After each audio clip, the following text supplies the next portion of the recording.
So we're back with a brand new episode of Walkin Talkin with Tim. And today's guest is Mr. Ken Dunek, who is he's a couple things actually. He's a former Eagle from the 1980 Eagles team that went to the Super Bowl 15, right? Correct. Now people know how old I am, so I have no secrets anymore. It's all good. Okay. You know, I think we're both a little older. It's a good deal. And then Ken is the managing partner and publisher of PhillyMan, JerseyMan, and he is also the CEO of JerseyMan. Right. And that all leads also into that legacy club as part of PhillyMan, JerseyMan. Mm-hmm. So on that note, could you tell us, how did you even get started? Like, what made you want to start a magazine? Well, so we're in our 11th year, which I'm kind of proud of.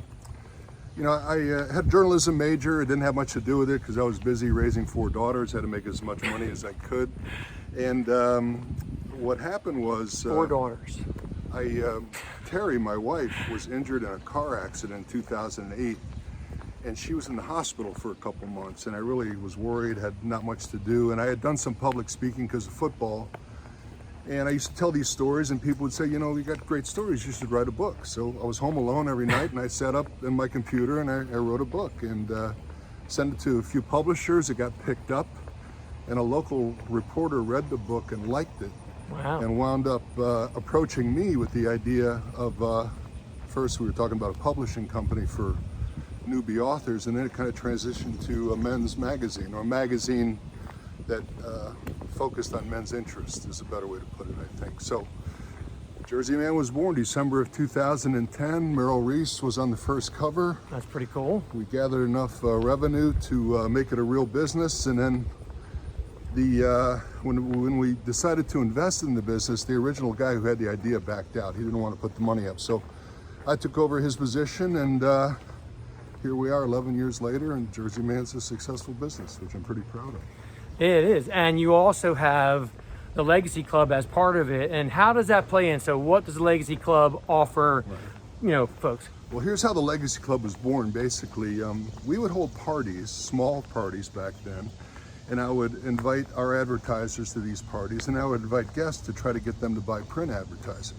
Mm-hmm. Well, they would leave the party and say, listen, the parties are great, but my company just won't do print advertising. Right. You know, there's no budget for it. I can't pay for it myself, but I'd like to keep coming to these events. So we didn't want to sell tickets to the event because then we're not a private exclusive network anymore. So we developed the JerseyMan Legacy Club, which was really designed as a way for non-advertisers to be able to attend these private monthly events. Yeah, and that was good. It was a game changer for us. So we immediately got to 100 members. Now we've got 300 members in Legacy Club.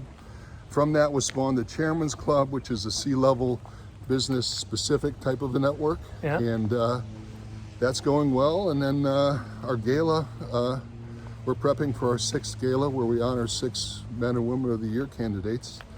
And we're prepping for that November 4th. So and we give a lot of money back to charity with that. So all of these things together, the magazine, Legacy Club, Chairman's Club, and our gala have become ways very so popular, right? We've developed a profitable business. By the way, I am a member, although you have not seen me, and he's probably wondering why not, but you know, of course. I just figured you didn't like me. It's not that, I swear. Okay. You know, I was a little nervous coming out of COVID, I'm not going to lie. And now that you weren't the only one. Now that things are getting to return to normal, you know, I'm going to get out to some events and see what's going on. So interesting stuff, right? So the interesting stuff about you is probably more about your football career, right? I mean, I was just talking to you and asking you, you know, you started out in Chicago, Illinois. Right. You went to college in Memphis. Mm-hmm. And then you got picked up, I guess you said, by the Eagles, right? In 80, right? Yeah, I wasn't drafted, but I had 3 free agent offers coming out of college, the Saints, the Rams, and the Eagles. And I chose the Eagles because I admired Dick Vermeil, and the Eagles were a pretty good team back then. And, you know, it came, and you've got your Eagles shirt on, which I appreciate. So it was a good decision. The 2 tight ends ahead of me on that team were Keith Creftley and John Spagnola. And the first preseason game, Spagnola didn't make the trip. He was sick. and Krefli separated his shoulder on the first series of Oh, downs. So I geez. got to go into the huddle in Buffalo in front of 65,000 people, not knowing which end of the football was Oh, which. jeez. And I played pretty good. I started the next game against the Jets, caught 3 passes, and I caught the coach's eye enough where they decided to keep me the year they went to the Super Bowl, which was obviously a thrill of a lifetime. For the record, I'm not as tall as Ken. I'm on the higher side of the street. And by the way, the camera does put on 50 pounds. I want your people to know that. Exactly. That's exactly what it does. So then what happened? So you guys go to the Super Bowl. What's that like? Because I was at, I'm sure you were at, were you at the Super Bowl recently, when the Eagles were there? I did not go recently, but they had me at the parade. That's where this is from. Yeah. This shirt, by the way. Yeah. And P.S. I was not able to wear this shirt until about 3 weeks ago when I finished 75 hard.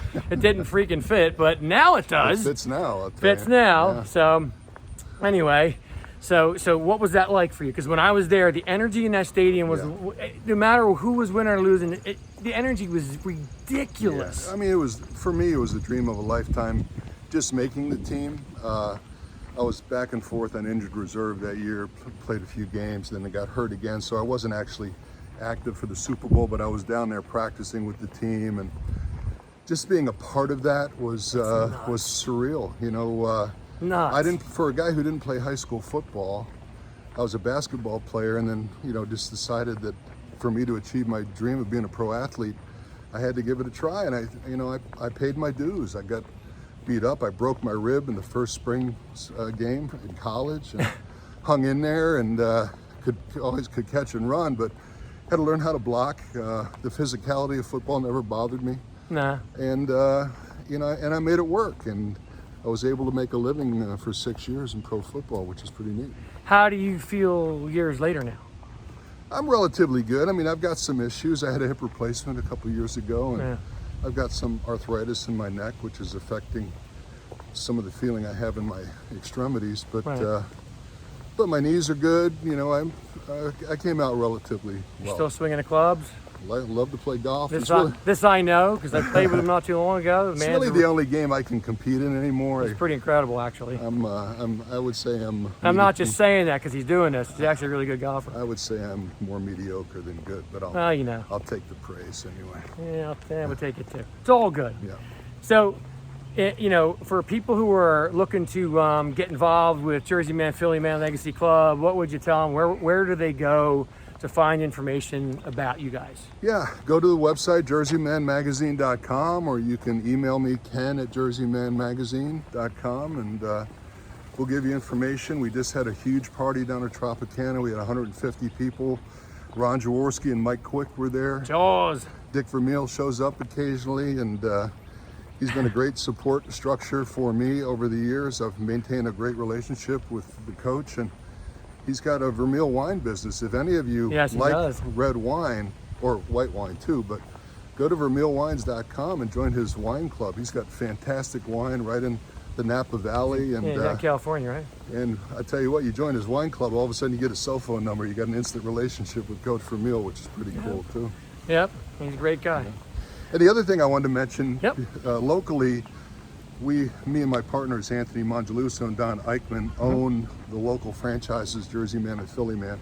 We started another business called JerseyMan Franchising, and we're selling our business model to other cities. Boston Man Magazine has been up and running for a couple of years. That's cool. They're doing well. I think we just signed a deal to do Miami Man, so this winter I'll have to go down and help them in the middle of the winter to get started. Yeah, I mean, I can't leave Terrible them down there thing you got to all do alone. there. Right. Big burden going to Miami. And hopefully we'll get some other markets started, and I'm going to do a presentation from the NFL alumni in a few weeks, pitching the franchise idea. I think it's perfect for ex-athletes, to get involved and start a relatively low startup cost business for themselves in other cities where they're known, and we'll just see where it takes us. But I wake up, I try to do my best. I enjoy every day. I'm doing what I love to do and meeting inspirational people like you, and trying. Every day's a blessing for me, so I'm good. Well, giddy up. Well, listen, that's all we have today. Our wonderful guest, my wonderful guest, Ken Dunek. Thank you for being here. I appreciate it. And for everybody out there, listen, keep on moving. Keep on walking. Do your thing. Get See out the there. sweat? I'm sweating, baby. Yeah, listen, for the record, it's really, really, really hot right now. And here's another thing for the record. We walked about 1.5 miles before we started this interview, so I was stone dry when we started. That's how it goes, man, right? It's always how it is. Anyway, listen, thanks for joining us. Thanks for following along. Keep on moving, and we'll see you next time on Walkin' and Talkin' with Tim.